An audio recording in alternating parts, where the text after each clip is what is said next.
ரொம்பவும் வித்தியாசமான சுவையில் பொரிச்ச ரசம் அட்டகாசமான சுவையில் ரொம்பவே ஈஸியாக எப்படி செய்யுதுன்னு பார்க்கலாம். சூப்பர் டேஸ்டியாக இருக்குங்க.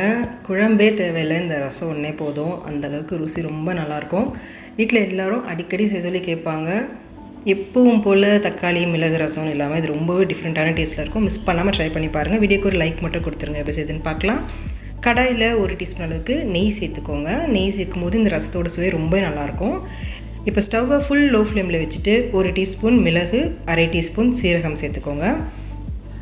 அடுத்து 1/2 டீஸ்பூன் துவரம் பருப்பு, 1/2 டீஸ்பூன் உளுத்தம் பருப்பு, 1/2 டீஸ்பூன் பாசிப்பருப்பு, 1/2 டீஸ்பூன் கடலைப்பருப்பு சேர்த்துக்கோங்க. அடுத்ததான் 3 வரமிளகாய் சேர்த்துக்கோங்க. அடுத்து கொஞ்சமாக கட்டி பெருங்காயம் சேர்த்துருக்கேன். உங்கள்கிட்ட கட்டி பெருங்காயம் இல்லைனா நீங்கள் தூள் பெருங்காயம் கூட கடைசியாக சேர்த்துக்கலாம், இப்போ வேண்டாம். இது கூடவே 1/4 டீஸ்பூன் வெந்தயம் சேர்த்துட்டு லோ ஃப்ளேம்லேயே வச்சு ஒரு 3 நிமிஷத்துக்கு இது நல்லா வதக்கி விடுங்க. மசாலா நல்லா கமகமன்னு வாசனை வரும்.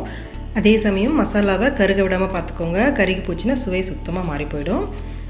இப்போ வறுக்க ஆரம்பித்து ஒரு 2 நிமிஷம் போல் ஆகிடுச்சு. இப்போ 2 நிமிஷம் கழித்து கொஞ்சமாக தேங்காய் சேர்த்துக்கலாம். ஒரு 2 டீஸ்பூன் அளவுக்கு மட்டும் சேர்த்துக்கோங்க, அதிகமாக சேர்த்துட வேண்டாம். இந்த அளவுக்கு சேர்த்திங்கனாலே போதும். இப்போ அடுத்து ஒரு 1 நிமிஷத்துக்கு மீடியம் ஃப்ளேமில் வச்சு இது நல்லா வதக்கி விட்டுருங்க. இப்போ இது நல்லா ஆற வச்சுட்டு மிக்சர் ஜாருக்கு மாற்றிக்கலாம்.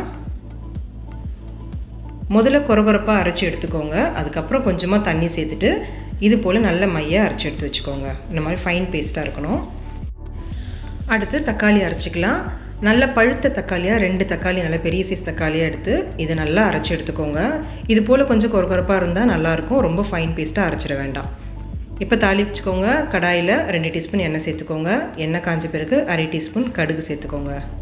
அடுத்து இது கூட 1/4 டீஸ்பூன் அளவுக்கு சீரகம் சேர்த்துக்கோங்க. ஒரு வரமிளகாயை கிள்ளி சேர்த்துட்டு கடுகு நல்லா பொரிஞ்சு வந்த பிறகு ஒரு 5-6 பல் பூண்டு தோலோடவே நல்லா இடிச்சிட்டு சேர்த்துக்கோங்க. இது கூடவே 2 கொத்து கருவேப்பிலையும் சேர்த்துட்டு லோ ஃப்ளேமில் வச்சு ஒரு 2 நிமிஷத்துக்கு இது நல்லா வதக்கி விட்டுக்கோங்க. பூண்டு ஆப்ஷனல் தாங்க. நீங்கள் பூண்டு தேவைன்னா நீங்கள் சேர்த்துக்கலாம், இல்லைன்னா நீங்கள் சேர்க்க வேண்டாம். 2 நிமிஷம் கழித்து அரைச்சி வச்சுருக்க தக்காளி விழுதை சேர்த்துக்கோங்க.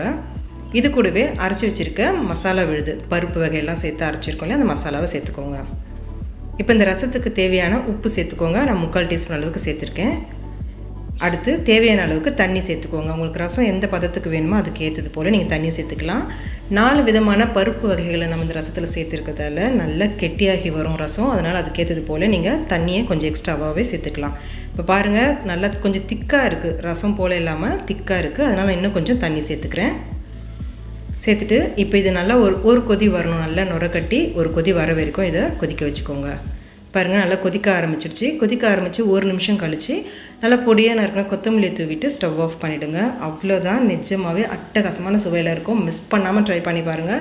ரொம்ப வித்தியாசமான சுவையில் ரொம்ப டேஸ்டியாக இருக்குங்க. நீங்கள் செஞ்சு பார்த்துட்டு எப்படி இருந்துச்சுன்னு எனக்கு கமெண்ட் செக்ஷனில் மறக்காமல் சொல்லுங்கள். ஒரு தடவை செஞ்சு கொடுத்துட்டிங்கன்னா அடிக்கடி வீட்டில் செய்ய சொல்லி கேட்பாங்க. அவ்வளோ ருசியாக இருக்கும்.